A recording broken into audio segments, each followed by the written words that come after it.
Bore da bawb.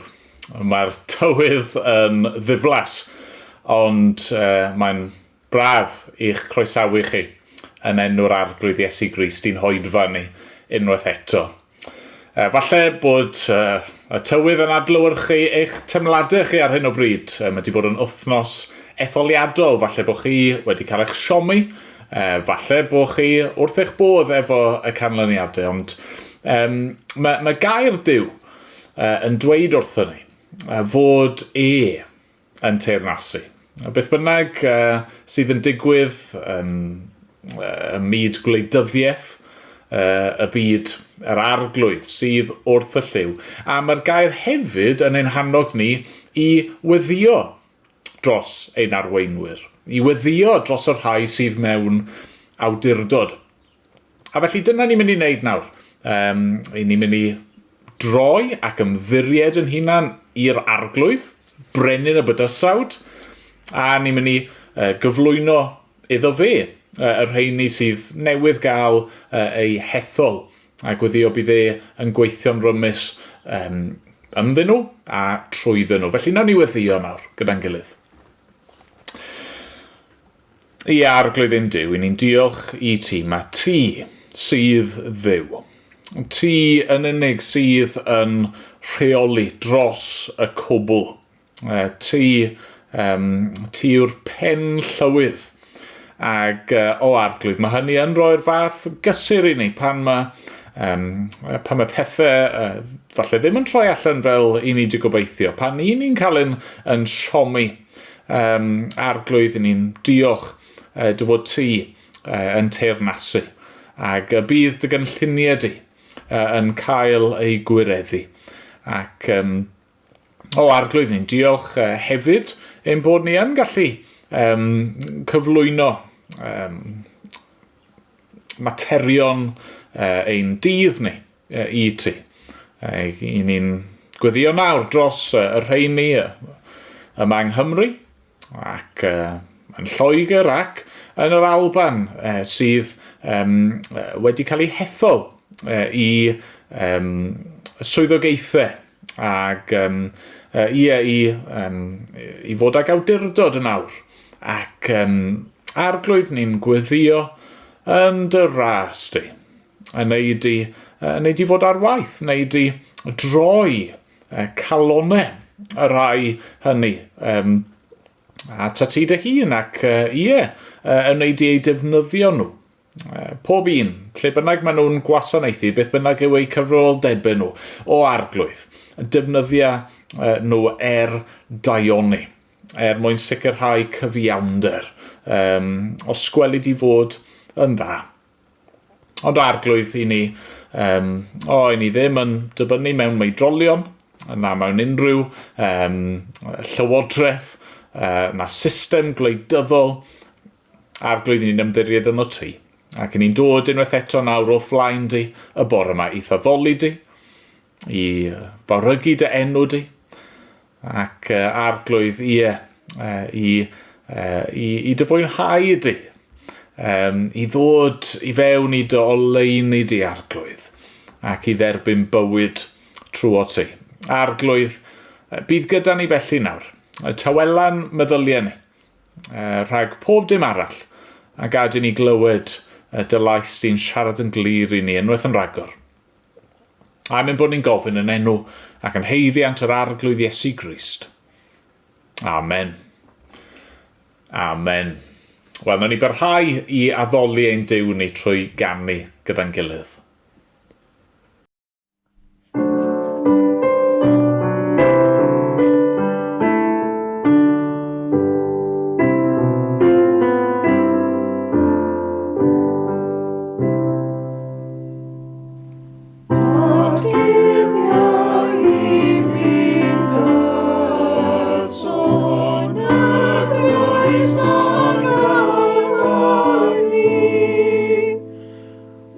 Oh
Wel, ni am ddarllen nawr o air ein diw ni, ac chi'n cofio ddechreuon ni wythnos diwetha ar llythyr cynta yr apostol Ioan.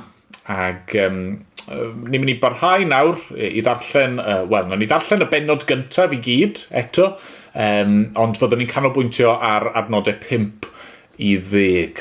Felly dyma air ein diw ni. Yr hyn oedd o'r dechreuad.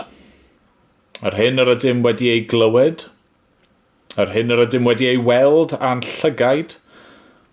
Yr hyn yr edrychasom arno ac a deimlodd ein dwylo ynglyn â gair y bywyd. Dyna'r hyn yr ydym yn ei gyhoeddi. Amlygwyd y bywyd hwn.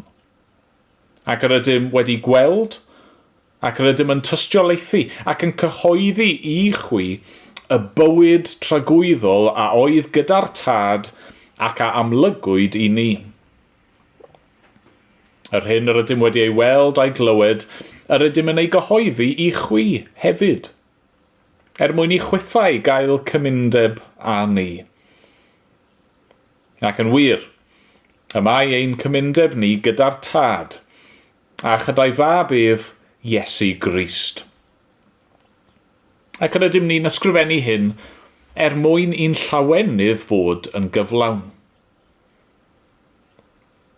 Hon yw'r genadwri yr ydym wedi ei chlywed ganddo ef ac yr ydym yn ei chyhoeddi i chwi. Goleuni yw Duw. Ac nid oes ynddo ef ddim tywyllwch. Os dywedwn fod gennym gymundeb ag ef a rhodio yn y tywyllwch, yr ydym yn dweud celwydd, ac nid ydym yn gwneud y gwirionedd. Ond os rhodiwn yn y goleuni, fel y mae ef yn y goleuni, y mae gennym gymundeb a'n gilydd, ac y mae gwaed Iesu ei fab ef yn ein glanhau ni o bob pechod. Os dywedwn ein bod yn ddibechod, yr ydym yn ein twyllo ein hunain, ac nid yw'r gwirionedd ynom. Os cyffeswn ein pechodau, y mae ef yn ffyddlon ac yn gyfiawn, ac felly fe faddeuai ni ein pechodau, a'n glanhau o bob anghyfiawnder. Os dywedwn nad ydym wedi pechu, yr ydym yn ei wneud ef yn gelwyddog, ac nid yw ei air ef ynom ni. Amen. Amen. Diolch i Dduw am ei air i ni'r bore yma. Wel, na ni weddio eto gyda'n gilydd. O arglwydd ni'n diolch i ti, am y gair yma, ac yn diolch am yr hyn rwy ti wedi ei ddatguddio i ni ohono ti dy hun, mae goleuni o'i ti. Arglwydd, rwy ti yn dda, rwy ti yn wych, rwy ti yn ysblenydd. Does na ddim tywyllwch yno ti, o gwbl. Dim drygioni, dim byd negyddol amdana ti, arglwydd. Rwy ti yn fendigedig, rwy ti yn ryfeddol. Ti yw ein bywyd ni. Ti sy'n rhoi'r gwirionedd ac yn ein harwain ni. Ti yn unig. Ti yw popeth arglwydd. Ac ni'n gofyn nawr y bydden ni'n dod yn fwy ymwybodol o hynny. Os gweli ti fod yn dda arglwydd, wrth i ni nesau at y ti mewn ffydd. Wrth i ni ddarllen y gair yma sydd yn dangos i ni mor amlwg ein tywyllwch ni, ein sefyllfa ni o'r flaen di, bod ni yn bobl llawn pechod, llawn methiant, llawn drygioni, o arglwydd. Helpa ni weld hynny. Helpa ni weld yr unig ffordd i nesau at y ti yw trwy'r arglwydd Iesu Grist. Ond dad, gad I ni nesau yn awr ato ti. Ac, diolch bod ni yn gallu dod a mwynhau dy oleuni di. Arglwydd, please, gad I hynny fod yn wir. Ni'n gwybod falle bydd yna rhai wrth I dy oleuni di ddisgleirio a dangos ein sefyllfa ni. Falle yr ymateb fydd I ffoi ac I guddio, I redeg I ffwrdd oddi wrtho ti, I bellhau ac I casau y neges yma. Ond dad, ni'n gwybod, mae nid yna dy fwriad I, dwi ti ddim eisiau I ni I gilio oddi wrtho ti. Arglwydd, ti eisiau I ni weld ein hangen a ffoi ata ti. Arglwydd, gad I ni allu wneud hynny felly. A gad I ni allu weld o ddydd I ddydd, hyd yn oed fel dy bobl di sy'n wedi'n hachub, gad I ni weld yn gliriach ac yn gliriach ein hangen ni amdano ti. Helpa ni bwyso arna ti o ddydd I ddydd, os sgweli di fod yn dda. Dad, clyw ein gweddi ni nawr. Ni'n gofyn bydde di gyda ni yn y munudau nesaf yma. Amen bod ni'n gofyn yn enw ac yn heiddiant yr arglwydd Iesu Grist. Amen. Amen. Wel, ni'n mynd I gael stori i'r plant nesaf, ac yna fyddwn ni'n canu emyn arall gyda'n gilydd. Iawn, heddiw, ni'n mynd I fod yn edrych ar llythyr cyntaf Ioan. Pennod 1, adnod 5 I 10. Nawr, teitl yr adran yma yw Goleuni yw Duw. So, fi eisiau chi ddychmygu stafell mawr yn hollol dywyll. Dim golau, dim byd yn yr ystafell. Nawr, os byddwch chi yn y stafell yna, a fi, byddai fi ddim yn gwybod ble I fynd, byddai fi ddim yn gallu ffeindio dim byd, dim drws I adael fi allan, dim byd o gwbl. Ond, unwaith byddwn ni'n dod â goleuni mewn i'r stafell, fel lamp, neu bulb, neu torch, bydd y tywyllwch I gyd wedi mynd. Byddai fi'n gallu gweld ble fi'n mynd, byddai'n gallu ffeindio pob math o bethau, a'r tywyllwch yn llwyr wedi mynd, achos un torch neu lamp bach. Nawr, beth oedd enw'r adran yma? Nes I ddweud ar y dechrau? Goleuni yw Duw. Felly, os taw Duw yw'r goleuni, beth yw'r tywyllwch? Wel, yr holl bethau drwg ni'n neud yw'r tywyllwch, ein pechod ni yw'r tywyllwch. Nawr, os ydyn ni'n dweud bod ni mewn perthynas gyda Duw, ond ni dal yn y tywyllwch ac yn ein pechod ni, rydyn ni'n dweud celwydd. Achos dyw tywyllwch ddim yn gallu bod gyda'r goleuni. A dyw pechod ddim yn gallu bod gyda Duw. Felly sut ydyn ni yn gallu bod mewn perthynas gyda Duw yn y goleuni yma? Wel, edrychwch yn adnod 9. Yn adnod 9, mae'n dweud, os cyffeswn ein pechodau, y mae ef yn ffyddlon ac yn gyfiawn, ac felly fe fyddeia I ni ein pechodau yn glanhau o bob anghyfiawnder. Pan ni'n cael ein glanhau o'n pechodau, mae'r tywyllwch sydd ynddo ni yn cael ei glanhau I ffwrdd hefyd, a ni'n gallu ymuno gyda Duw yn y goleuni hynny. Ond, o ble mae'r goleuni yna yn dod? Achos ni ddim yn olau, ni'n dywyll. Wel, ni newydd gael y Pasg, lle ni'n dysgu am Iesu Grist yn marw ar y groes, I gael gwared o'n pechodau ni. Ond hefyd, mae e'n rhoi ei oleuni ef arno ni. Felly pan mae Duw yn edrych arno ni, mae e'n gweld goleuni Iesu Grist. A ni nawr yn gallu ymuno gyda Duw yn ei oleuni ef hefyd. Nawr, fi eisiau annog chi, os ydych chi eisiau ymuno yn y goleuni yma a gweld mawredd Duw, dyna gyd sydd angen i ni wneud yw gweddio am faddeuant ein pechodau ni a cyffesu bod ni yn y tywyllwch a bod ni angen Iesu Grist i ymuno yn y goleuni.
Wel, os oes Beibl, da chi trowch i'r adran a ddarllenon ni yn gynharach. Nawr, pan o'n i'n gweithio'r ffordd drwy Efengil Ioan, amser hir yn ôl nawr, o'n i'n edrych ar Ioan pennod 8, y lle wnaeth Iesu un o'r gosodiadau mwyaf rhyfeddol amdano fe ei hun, dwedodd e, "Ma fi yw goleuni'r byd. Ni bydd neb sy'n fy nghanlyn i byth yn rhodio yn y tywyllwch, ond bydd ganddo oleuni'r bywyd." Nawr, hyd yn oed wrth gymryd yr adnod yn arbenn ei hun, mae'n ddweud mawr, mae'n osodiad trawiadol, ond mae'n dod hyd yn oed yn fwy trawiadol yn dydi pan ni'n cymharu neu'n gosod ochr yn ochr efo be mae Ioan yn ei ddweud wrthyn ni fan hyn yn adnod 5 o'r bennod gyntaf. Hon yw'r genadwri yn neges yr ydym wedi ei chlywed ganddo ef ac yr ydym yn ei chyhoeddi i chwi, goleuni yw Duw, ac nid oes ynddo ef ddim tywyllwch. Mae pobl Dduw, disgyblion yr arglwydd Iesu Grist, Cristnogion, rai sydd wedi rhoi ffydd nhw ynddo fe, rydyn ni yn bobl y goleuni. Nawr, mae'r thema yma, y syniad yma o Dduw fel goleuni, mae'n rhan bwysig o llythyr cyntaf Ioan fel byddwn ni'n gweld. Ac wrth gwrs, ni wedi gweld, nôl yn Ioan 8 a mewn man eraill, mae goleuni yn ddarlun hynod o bwerus yn dod i. Os i fi jyst yn gweud y gair yna, golau neu goleuni i chi, ac yn gofyn i chi feddwl pa ddelweddau sy'n dod i'r meddwl, fi'n siŵr yr haul, falle'r peth cyntaf sy'n dod i'r meddwl, neu torch, ffagl, yn dangos y ffordd, neu canwyll, neu goleudi. Hynny yw, dyma'r math o syniadau sy'n reddfol yn dod i ni yn dyfa. A dwi ddim yn gyd ddigwyddiad ydy, mae un o'r pethau mwyaf cyffredin mae pobl ei ofn yw tywyllwch. pethau chi ddim yn gallu gweld. Mae goleuni yn dda. Mae'r tywyllwch yn ddrwg. I ni fel Cristnogion yn bobl y goleuni. A mewn ffordd, y pwyslais sydd gan Ioan yn arbennig fan hyn yw, ar ddwy nodwedd arbennig am oleuni, sef fod goleuni yn beth da, a fod y goleuni yn dangos y gwirionedd. Chi'n gweld, oedd Ioan fan hyn yn ysgrifennu at bobl oedd mewn perygl. A nawn ni weld wrth weithio'n ffordd drwy'r llythyr, ond nhw mewn perygl o bob math o gau a thrawiaeth, ond fan hyn mae'r ffocws ar bechod. Oedd y bobl yma mewn perygl o gael eu hatynu at y tywyllwch, at ddrygioni, at bechod. Ond nhw mewn perygl o gredu nid y gwirionedd, ond anwiredd. Ond nhw yn cael eu tynnu ffwrdd o lwybr y gwirionedd. A felly mae Ioan eisiau atgoffa nhw fan hyn. Hon yw'r genadwri, yr ydym wedi ei chlywed ganddo ef, ac rydym yn ei chyhoeddi i chwi, goleuni yw Duw. Ac nid oes ynddo ef ddim tywyllwch. Felly, be fi eisiau gwneud yn syml iawn y bore yma yw i dreulio chydig o amser yn ystyried beth oedd y perygl, beth oedd y broblem, beth oedd y celwydd oedd y bobl yma yn dechrau falle i gredu ynglyn â phechod, ynglyn â'u pechod nhw, a'r ffordd o'n nhw fod i fyw i bywydau nhw. Ac yna, gofyn, ydyn ni mewn perygl o gredu'r un math o bethau? A beth yw'r ateb? Beth yw'r ateb mae'r arglwydd yn ei rhoi i ni i'r broblem yma? Nawr te, ni ddim yn gwybod yn union beth oedd yr gau a thrawiaeth, yr syniadau anghywir oedd yn dod i fewn ar y pwynt yma, ond mae yna rai pethau i ni'n gallu dyfalu oedd siwr o fod yn broblem ar y pryd. Nawr, y peth cyntaf yw rhywbeth ni'n galw yn antinomiaeth. Antinomiaeth. A be mae'r gair yn golygu yw bod rhywun yn erbyn y gyfraith, yn erbyn cyfraith. Ac beth yw antinomiaeth yw'r syniad, gan bod ni wedi cael ein hachub trwy'r Efengyl, gan bod Iesu wedi cymryd ein cosb ni arno fe ei hun ar y groes, di delio gyda'n pechod ni, nawr, sdim angen i ni boeni o gwbl am y ffordd i ni yn byw. I ni'n gwrthod ac yn erbyn unrhyw fath o gyfraith neu rheolau am y ffordd i ni fod i fyw. A falle mae dyma'r yr agwedd nath achosi Ioan i ysgrifennu yn adnod 6. Os dwedwn fod gennym gymundeb ag ef a rhodio yn y tywyllwch.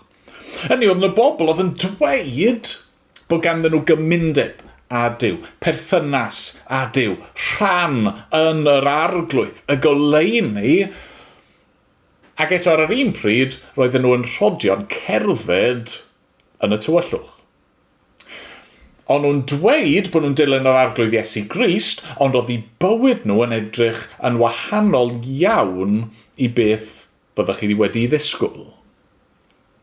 A sylwch, be mae Ioan i ddweud am y bobl hyn? Os dwedwn fod gennym gymundeb ag ef a rhodio yn y tywyllwch, yr ydym yn dweud celwydd, ac nid ydym yn gwneud y gwirionedd. Chi'n gweld, y pwynt mae Ioan yn ei wneud yw, os mae goleuni yw Duw, goleuni, pur, tragwyddol, heb hyd yn oed smecyn o dywyllwch yn perthyn iddo fe. Ac os i ni'n dweud bod ni mewn perthynas gyda'r Duw yma, does na ddim ffordd gallwn ni feddwl bod e'n iawn nawr i barhau i gerdded yn y tywyllwch. I wneud drygioni, i ddweud celwydd, i fyw siwr bynnag i ni eisiau. Na, Na, meddai Iwan, chi'n gweud celwydd, rhagryth yw hynny. Dwi jyst ddim yn gwneud synwyr. Os allai roi darlun, mae'n darlun chydig bach yn sili a gweud y gwir, ond meddyliwch am sefyllfa lle mae plentyn di bod yn chwarae yn y dŵr, neu'n chwarae mewn mwd, neu rhywbeth felly, ac maen nhw'n socian. A maen nhw'n fochedd. Ac o'r diwedd, maen nhw'n dweud bod nhw wedi cael digon, a felly beth sy'n angen digwydd yw bod nhw'n cael ei golchi, yn dyfa. Maen nhw'n cael ei glanhau, a'i sychu, a dillad glan, a gret. Ond beth sy'n digwydd weithiau, mae'r plentyn ar y pwynt yna'n dweud, fi eisiau mynd nôl. Fi eisiau mynd nôl i'r dŵr, fi eisiau mynd nôl i'r mwd. Nawr te, be mae'r riant yn ei wneud yn y sefyllfa yna? Ond mae'r riant yn dweud, na, ti wedi dod allan o fyna. Fi wedi golchi ti. Ti'n lan, ti'n sych. Ti ddim yn cael mynd nôl yno. Nawr, wrth gwrs, mae'r darlun yna, plentyn o chwarae, mae'n rhywbeth ddigon ddiniwed. Be mae Ioan yn dweud yw, roeddech chi yn y tywyllwch, roeddech chi ar goll, roeddech chi'n farw yn eich camweddau a'ch bechodau, ac chi wedi dod allan. Chi wedi dod at y goleuni, ac chi wedi cael eich achub. Sut yn y byd gallwch chi fynd nôl? Os ych chi'n cerdded yn y tywyllwch, o beth ych chi'n dangos, yw bod chi ddim yn dilyn yr arglwydd sydd yn oleuni. Felly na un problem oedd yn sicr yn codi yn y cyfnod cyntaf yma. Problem arall oedd yn amlwg iawn yn y canrifoedd cyntaf oedd rhywbeth o'r enw nosticiaeth, Gnosticism. Nawr, mae nosticiaeth, mae'n gategori eang iawn o syniadau, ond yn gyffredinol y syniad oedd bod yna wirionedd cudd, bod yna ryw wirionedd dyfnach, cyfrinachol yn bod, ac oedd angen i chi ddarganfod y gwirionedd yna. Hynny, oedd rai pobl wedi darganfod ac o'n nhw'n gallu rhannu y gwybodaeth cudd yma gyda chi. Ac yn gysylltiedig wedyn efo hynny, un o'r syniadau amlycaf oedd bod pobl oedd yn dilyn nosticiaeth, ond nhw wedyn yn gwahanu yn llwyr rhwng y corff a'r enaid. Rhwng y materol a'r ysbrydol. Rhwng pethau sy'n perthyn i'r ddeiar a'r pethau sy'n perthyn i'r nef, i Dduw. A felly, un o'r pethau oedd yn cael ei ddweud gan yr nosticiaid yma oedd, sdim ot beth ych chi'n gwneud efo'ch corff, achos dyw hynny ddim yn effeithio ar eich enaid. Hynny oedd yn ffordd arall o gyfiawnhau byw sy'n bynnag o'ch chi eisiau. Ond nhw'n dweud, unwaith chi wedi dod i'r gwirionedd yma, a sylweddoli, just cnawd yw hwn, cig a gwaed yw hwn, dim os beth fi'n gwneud gyda'r corff yma, dim ond bod fi yn fy enaid yn ceisio yr arglwydd, yna dim ots, gewch chi wneud beth bynnag chi eisiau. Nawr eto, falle, mae dyma'r agwedd, nath arwain Ioan i ysgrifennu yn adnod 8, os dywedwn ein bod yn ddi-bechod. Hynny oedd yna rai oedd yn amlwg di perswadio eu hunan fod y ffordd o'n nhw'n byw ddim yn gwneud gwahaniaeth. Roedden nhw mewn rhyw ystyr yn ddi-bechod, achos oedd unrhyw beth o'n nhw'n gwneud, ond nhw dim ond yn gwneud yn y cnawd. Darlun twp arall i chi. Weles i clip y dynedd o'r blaen o'r raglen gomedi Gavin and Stacey. Ac yn yr olygfa o'n i'n ei weld, oedd Gavin a'i rieni, un o'r prif gymeriadau a'i rieni, ond nhw'n eistedd lawr am bryd o fwyd, ond nhw'n cael steak. Ac dyma tad Gavin yn troi at y fam ac yn dweud pam yn y byd os gen ti 3 steiken ar dy blad. Ac, wel, i ateb hi oedd am ei bod hi ar yr Atkins diet.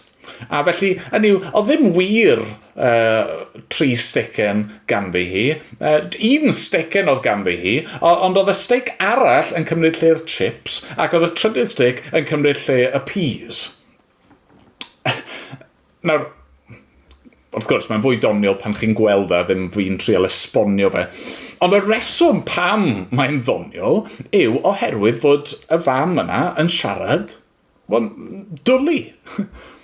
Oedd hi wedi perswadio hunan, wel, na fe, mae bita 3 steiken yn ddeiet iach. Dwi ddim yn cyfri, achos maen nhw jyst yn cymryd lle y chips a'r peas, ond ni'n gallu gweld yn syth. Bod ni'n twyllo i hunan. Oedd yna bobl, yn gynnar iawn, yn hanes yr eglwys, oedd wedi perswadio i hunan fod modd i chi fyw sy'n bynnag o'ch chi eisiau oherwydd fod y pechodau yna jyst yn perthyn i'r corff daearol yma. Be mae Ioan yn dweud amdano nhw? Wel, adnod 8. Os dwedwn ein bod yn ddi-bechod, yr ydym yn ein twyllo ein hunain, ac nid yw'r gwirionedd yno. Ond nhw'n twyllo i hunan. Ond nhw wedi perswadio i hunan o rhywbeth oedd jyst yn amlwg ddim yn wir. Fel y stori enwog yna am yr ymerawdwr sydd yn perswadio hunan. Mae'n twyllo i hunan fod e'n gwisgo y dillad ysblenydd crand yma, ond mae pawb yn gallu gweld fod e'n noeth. Ydych chi'n gweld mor wirion yw'r syniad yma? Hynny yw, ni wedi cael ein creu yn gorff ac enaid. Dyma i ni fel pobl, i ni yn uniad o gorff ac enaid. Daeth yr arglwydd Iesu Grist yn berson go iawn. Dyna mae Ioan wedi pwysleisio ar ddechrau i lythyr. Ni wedi gweld, ni wedi clywed, ni wedi teimlo y person yma o gig a gwaed. A'r reswm oedd rhaid iddo fe ddod yn y cnawd oedd mwyn roi ei fywyd yn aberth dros ein pechodau ni, y pethau ni yn ei cyflawni yn ein cnawd pechadurus ni. Mae'r ffordd i ni'n byw, y pethau ni'n gwneud gyda'n cyrff ni, maen nhw'n bwysig oherwydd yr arglwydd sydd wedi'n creu ni, yr arglwydd sydd wedi roi y cyrff a'r eneidiau yma i ni. Yna oedd yna trydydd problem oedd yn gwynebu y Cristnogion cynnar yma, sef, wel, be gallwn ni alw yn perfeithiaeth, perfectionism. Y syniad fan hyn, fel mae'r enw'n cyfleu, yw bod yna fodd i berson cyrraedd stad o berffeithrwydd. Bod nhw'n gallu cyrraedd pwynt lle nhw ddim yn pechu mwyach. Nawr, wrth gwrs, mae'n wir i ddweud fod Cristnogion yn tyfu mewn sancteiddrwydd. Wrth i ni gerdded yn y goleuni, ni'n dod yn fwy ac yn fwy tebyg i'r goleuni. A byddwn ni'n meddwl fwy am hyn gobeithio wythnos nesaf. Ond does na ddim pwynt yn cyrraedd yn ein bywydau ni, lle byddwn ni'n gallu dweud, wel, dyma fi. I've made it. Fi yw the finished product. Na, gweud y gwir, bydd llawer o Gristnogion hŷn yn gallu tystio, mae i ryw raddau'r gwrthwyneb sy'n wir. Wrth i ni tyfu mewn sancteiddrwydd, wrth i ni ddod yn agosach at yr arglwydd a'i oleuni beth i ni'n gweld yn fwy ac yn fwy yw ein pechod a'n angen ni. Ond mae'n bosib iawn, mae dyma eto un o'r syniadau oedd yn cripio ni fewn, a dyna pam mae Ioan yn ysgrifennu yn adnod 10, os dywedwn nad ydym wedi pechu.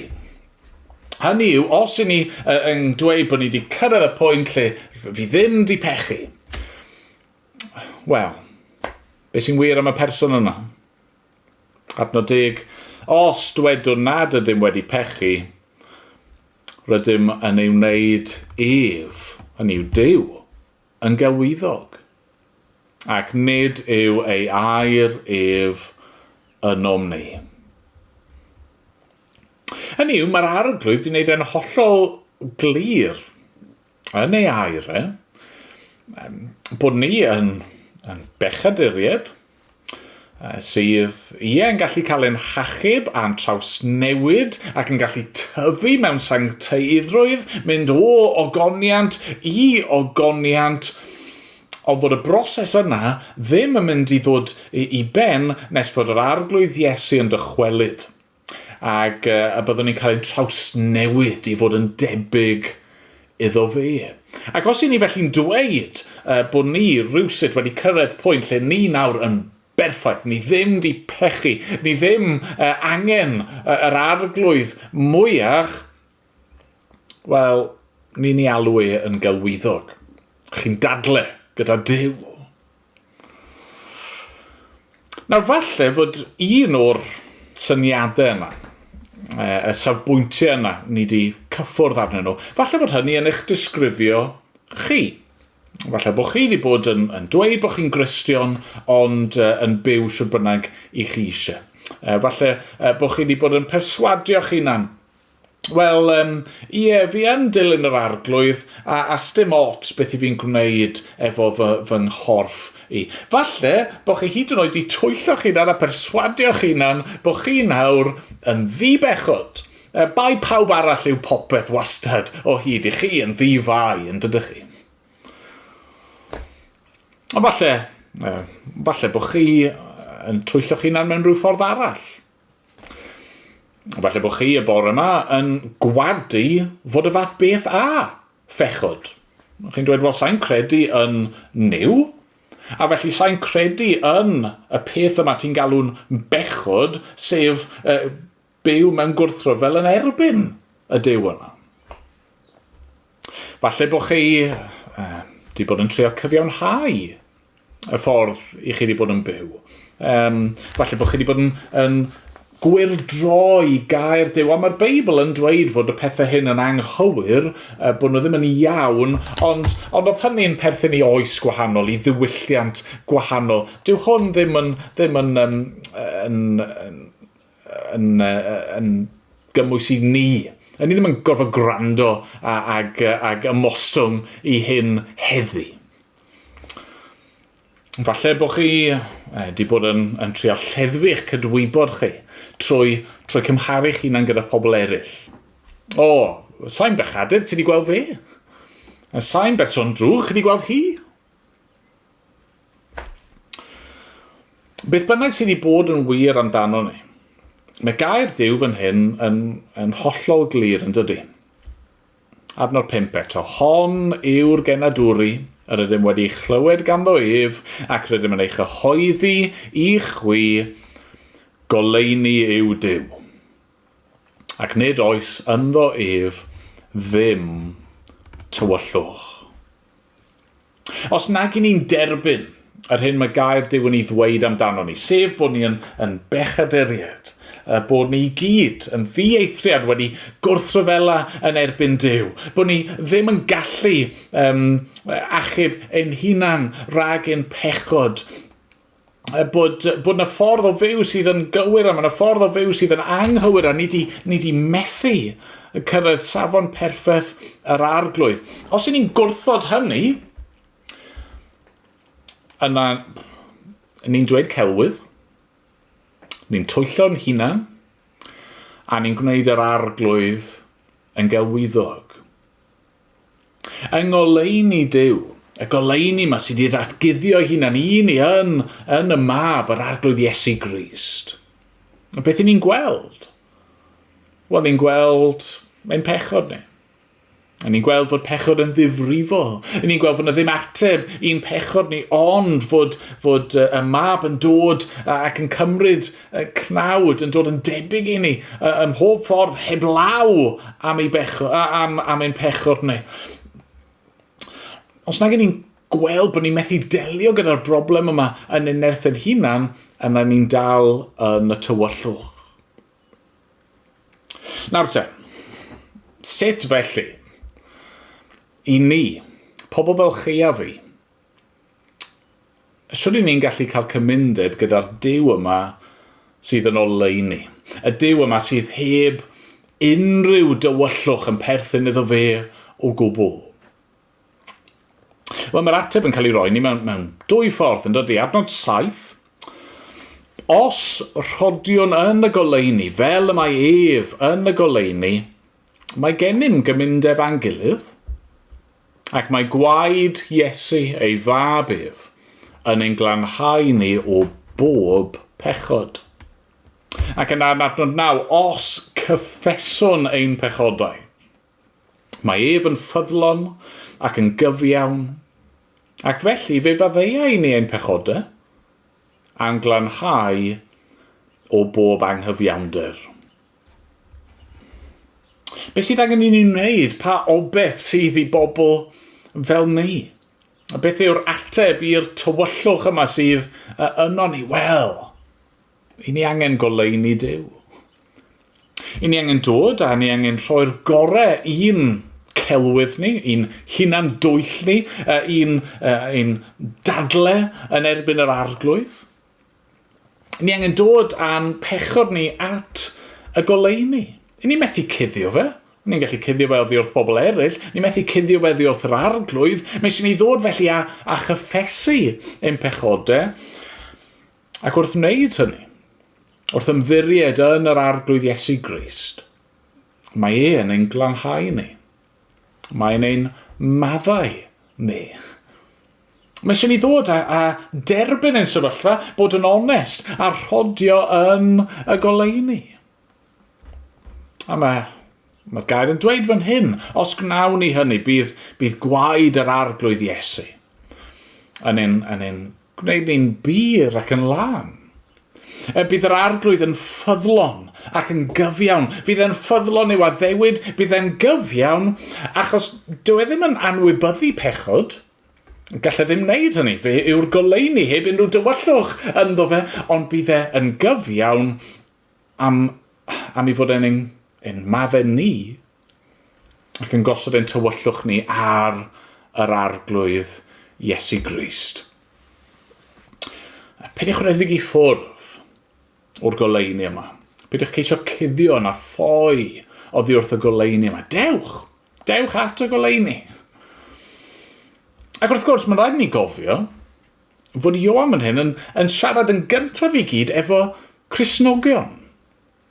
Dyma sydd ni'n dechrau'r bywyd Cristnogol, ond dyma hefyd y patrwm i ni fod i'w ddilyn bob dydd. Cerdded yn y goleuni. Cyffesu ein pechodau. Fi wedi defnyddio'r darlun yma o'r blaen. Ond mi'n credu bydd e'n help fan hyn. Bod ni'n meddwl am ein hunan fel solar panels. Dyw paneli solar, dyn nhw ddim yn cynhyrchu trydan ohonyn nhw eu hunan, ydyn nhw? Na, maen nhw yn gorfod derbyn egni, derbyn bywyd gan yr haul. Mwyn dechrau cynhyrchu trydan, mae angen iddyn nhw i fod yn y goleuni. Ond chi ddim wedyn, yn syth yn troi'r panel solar i ffwrdd o'r haul. Chi ddim yn ei guddio fe. Wedyn ydych chi, na. Mwyn iddo fe barhau i fod yn fyw ac i wneud ei waith yn iawn, mae angen iddo fe i fod yn y goleuni. A dyma sydd i ni fod. I ni ddim fod i lithro i bechod, meddwl stim ots sydd ni'n byw, ni ddim fod i drio cyfiawnhau ein hunan, ni ddim fod i feddwl o, dyma fi'n sorted nawr, fi'n ddigon da, na. Na, ni fod i fyw yn bywyd ni yng ngoleuni'r arglwydd. Be yw ein bywydau ni yn dibynnu, yn ddyddiol arno fe? Be yw ein bywydau ni yn edifarhau ac yn cyffesu ein pechod ac yn dibynnu ar bywyd, marwolaeth ac atgyfodiad yr arglwydd Iesu Grist bob dydd. Mwyn ei enw e. Amen. Amen. Ganwn ni emyn arall cyn bod ni'n gorffen ein hoedfa ni.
Wel, diolch am eich cwmni chi unwaith eto. Gyrrwch i ni weddio wrth i ni orffen yn hoedfa. O arglwydd, i ni'n diolch i ti am bwy wyt ti. Diolch am dy oleuni di. Ni'n gofyn nawr bydda'r goleuni yna'n llywyrchu ar ein bywydau ni, yn dod â bywyd a iechyd yn ein harwain ni i eir gwirionedd. O arglwydd, helpa ni, cadwa ni rhag cilio nôl a cheisio cuddio oddi wrth y ti. O arglwydd, helpa ni nesau at y ti nawr mewn ffydd. A mynd bod ni'n gofyn yn enw ac yn heiddiant yr arglwydd Iesu Grist. Amen. Amen.